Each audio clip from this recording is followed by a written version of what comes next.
Howdy doody fellas, it is your host Super Poopy, and now what you're looking here is I'm going for a 90s tanker kit look, but keep in mind this is a work in progress, only a prototype, alright? It's not finished, and it's not 100% accurate, so this is a bit of a sneak peek is what you're looking at. But as you can see, I'm going for early 90s, maybe even early 2000s. As you can see, I got the classic Woodland original Army uniform given to me by my godfather, God bless his soul.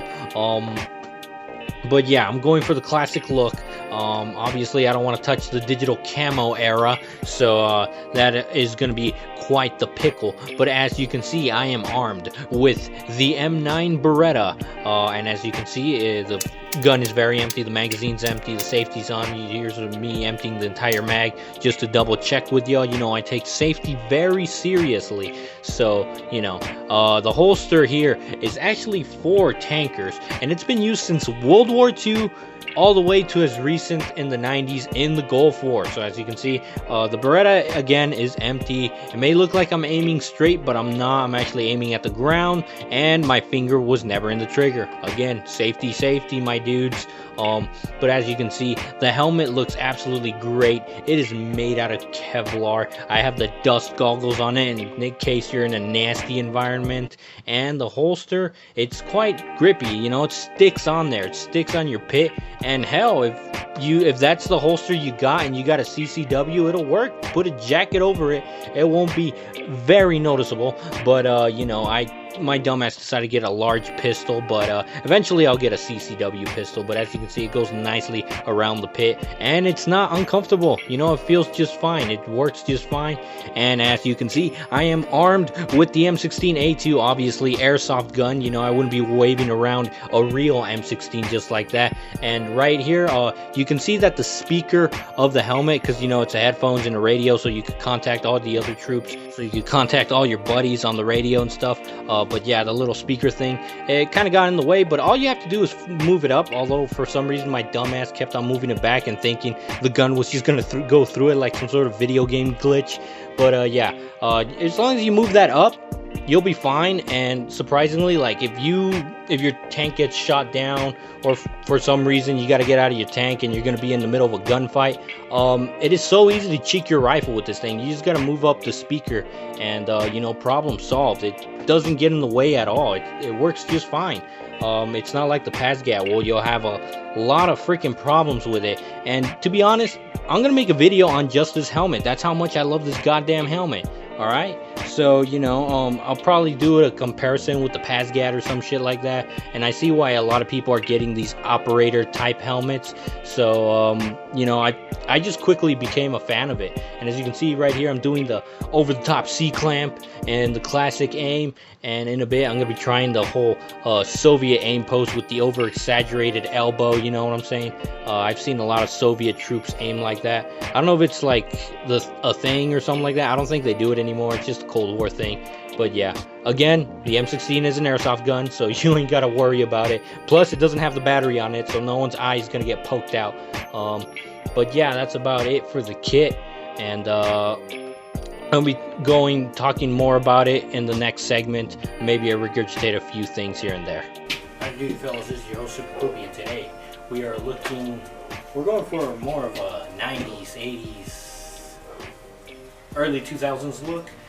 Tanker kit, obviously, because this helmet does look pretty damn modern. I've still seen like pictures of troops using them in ACU and both multicam, so you know, it's quite the pickle. This kit's quite the pickle, because we do have the old leather holster. I'm not sure. I don't think they use these holsters anymore, but they've been in service for quite a damn while. I think since World War I. I'm not too familiar with American uniforms, especially when it comes to the modern shit. The only reason why I have all this cool shit is because all my mentors give me their shit for free, and I'm like, dog, why do you want to keep all this cool shit? And they're like, whatever, just keep it, you know. Like not too long ago, I helped one of my greatest awesome mentors. This is actually his uniform. And he just gave me all his Woodland, and I'm like, holy fucking shit, I want to cream myself. Thank you. With all this freaking Woodland. But of course, I have to add a disclaimer. I am not in the military, alright? I will be eventually, but if I for some reason get disqualified, because I am going through with a waiver, I will put a disclaimer, but you know, if I do get accepted into the military, which hopefully, hopefully I do, I'll let y'all know. So, you know, because at the end of the day, my YouTube channel is basically all military and stuff, and military based and history based. And if I join the actual military, my life is my YouTube channel, you know? No more privacy. That's the type of contract you sign when you do YouTube. Anyways, are you guys able to see my head, by the way? I'll stand more over here. But yeah, as you can see, we got the classic Woodland U.S. Army uniform, all original, authentic. We got the helmet. This helmet actually is not mine, but I'm holding on to it for a homie, and he said I could do as many videos as I want with it. Usually I just use it as a background prop, but this is the first time I actually use it. As you can see, we got the dust goggles. These have had quite the service. You'll see troops in World War II have similar goggles to these, and they barely even changed throughout time, so that's freaking awesome. Now these are, I think, East German gloves. But the only reason why I wear them with this kit is because one of my mentors told me that these gloves were crazy similar to the ones he got issued in the Army, so that's why I choose to wear them. As you can see, we got the classic leather holster I already brought up. Got the M9 Beretta, real deal, and that's 9mm, I believe. I'm not sure when the M9 Beretta entered the service in the military, not too sure. I think it was the 80s. Somewhere in the mid 80s. So yeah, this kit kind of has no choice but to be in the mid 80s, late 70s. I don't know. I think the military used different uniforms in the late 70s after Vietnam. I'm not too sure. But yeah, we also got the trousers, and we got the M90 check boots. I didn't want to go with the old style, what do they call them, the jungle boots. I don't want to go with the jungle boots because last time those were used, I think it was like the Gulf War or some shit like that, and I thought they looked too modern. But these black leather boots, like, you can't tell, like, I bet you didn't even notice them. So I'm going with the black leather boots. I will get the real authentic ones eventually, whole black leather boots. But yeah, these are European surplus. But it's not like you can tell the difference, or can you? I mean, I don't know. But this is just a work in progress. Again, another disclaimer, this is just a work in progress. This is not the full kit I'm going with. So in a way, I'm kind of asking y'all for help, because like not too long ago, I got someone in my comment section saying that he was a veteran of the Gulf War, and since supply lines were so crappy, they never got issued out desert camouflage in the fucking Kuwait. Can you believe that? The guy had to fight the entire war with woodland camouflage, which is pretty freaking crazy. That's just a rescue helicopter. Every now and then you'll get military aircraft flying out of here. They love this type of desert and stuff, and every now and then I get awesome footage. You'll get some crazy aircrafts, but anyways, that's besides the point. And what was I saying? Yeah, he said he fought almost the entire war with nothing but woodland camouflage, so the next time I do a Gulf War photo shoot, I'll probably use woodland, and it's going to be freaking awesome. Now another thing, I have the M16A2 out here. I have seen one picture, only one picture, of a tanker with a full M16A2 inside the tank. You'd expect it to clank all over the damn place because it's a tight space inside a tank, or at least I would assume. I've never been inside a tank. I've been on top of a tank, but not outside of, I mean inside of a tank. But yeah, full on M16A2 inside the damn tank. And I guess this is a situation that you would call an authentic FARB. And also, for some reason, I don't know if you guys have played the new Modern Warfare, but for some reason they have these tank helmets, like this exact model. I don't know why fucking Russian troops who have American surplus, in a way, it'd be kind of insulting to not trust in your own gear. So I don't know why, you know, I don't know. But then again, video games always FARB shit up, so I don't really care. But you know, overall that game does seem pretty cool, and eventually I will own it, and you'll see background footage of that. But yeah, that is besides the point. As you can see, it's got the fixed sight, just like at the times. I know it's made out of plastic, but for props, it does get the job done pretty well. As you can see, even the mag looks on point, realistic. As for the burrito, that shit's real, alright? I don't fuck around, with an exception of that rifle.